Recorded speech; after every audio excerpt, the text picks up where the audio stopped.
Значит, есть у нас очень такая хорошая новость.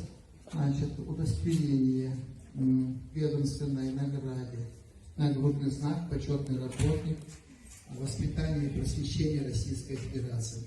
Это вот такая первая, знаете, первая ласточка вот такого федерального уровня. Мы вот такими